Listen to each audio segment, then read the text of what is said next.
Hey everyone! Ever wondered when something's a strict rule versus just good advice? Well, in English, it really just comes down to three little words: must, have to, and should. Now, I know they can be kind of tricky, but don't worry. In the next few minutes, we're going to make it super simple. So here's how we're going to tackle this. First, we'll ask the main question. Then, we'll actually listen to a story to hear these words in a real conversation. After that, we'll get into the nitty-gritty of advice versus rules. And, this is a big one, we'll look at the most common mistake. And to finish, we'll do a quick review to make sure it all sticks. Ready? Let's get started. All right, first things first, rules or good ideas. This is really the heart of what we're talking about today. I mean, how do you know which word to pick, especially when you're talking about something important, like health? Yeah, just think about it for a sec. If a doctor gives you instructions, is that a hard rule or just a helpful suggestion? How can you really tell the difference?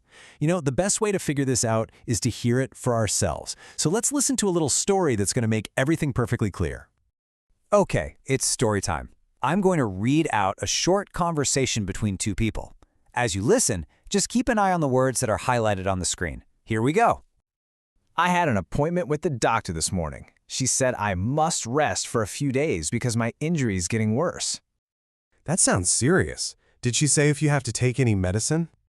Yes, I have to take these tablets twice a day. She also said I should avoid unhealthy snacks for a while. That's good advice. You should follow the treatment carefully. I knew I shouldn't choose a heavy main course, so I ordered a light meal instead.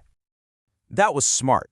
If you want to recover quickly, you must be careful with your diet. All right, great job listening. Now let's dig into that conversation a little bit. Did you feel that? How some of those words sounded way stronger than others? Let's break down exactly what was going on there. So let's think back to what we just heard. Which of those words felt like, just friendly advice, and which ones sounded like a really serious rule, something you absolutely had to do? And here we go. Here's the answer. Check it out. On the left side, you've got advice. That's where we see should and shouldn't.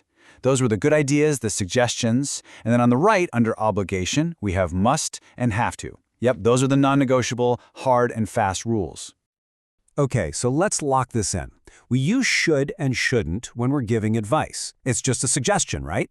It's a really good idea, but nobody's forcing you. It's not a strict rule. Now, on the flip side, we've got must and have to. We use these for obligations, things that are absolutely necessary. It's important to note that in positive sentences like the ones we heard, they mean pretty much the same thing. They're telling you, hey, this is a rule, or there's a very strong reason you need to do this. All right, I really want you to listen closely to this next part, because honestly, this is the most important thing to remember. The real game-changing difference between must and have to, well, it shows up when we use them in the negative. So what is the difference? I mean, when you first look at mustn't and don't have to, they might look kind of similar, but trust me, their meanings are polar opposites. Let's get right into it. Okay, this is it. This is the key. Mustn't means something is prohibited. It means don't do it. Like, you mustn't smoke here. It's totally forbidden. But don't have to means it's not necessary. You have a choice. You can if you want, but you don't need to. Like, you don't have to pay for water because, hey, it's free. So think of it this way. Mustn't is a stop sign, and don't have to is an open door. Oh, and here's a quick, super useful tip for you. What if you're talking about the past? Well, must doesn't really have a past tense form, so for both must and have to, we just use had to. It's that simple. For instance, I had to go to the doctor yesterday. Phew, okay, we've gone through a lot, right? So let's do a super quick review just to pull everything together and make sure it's all perfectly clear in our minds. So here it is, your cheat sheet. Just remember, for advice, you're going to use should or shouldn't. For something that's necessary, a rule, you'll use must or have to. When something is optional, not necessary, that's don't have to. And the really big one, when something is forbidden, a total no, that's mustn't. If you can remember this little chart, you're going to nail it every single time. And to wrap things up, I've got a little challenge for you. Think about your day, either today or tomorrow. What's one thing you have to do, like a real obligation? And then what's one thing you should do? Just some good advice for yourself. If you start thinking about your own life this way, I promise you'll never forget the difference.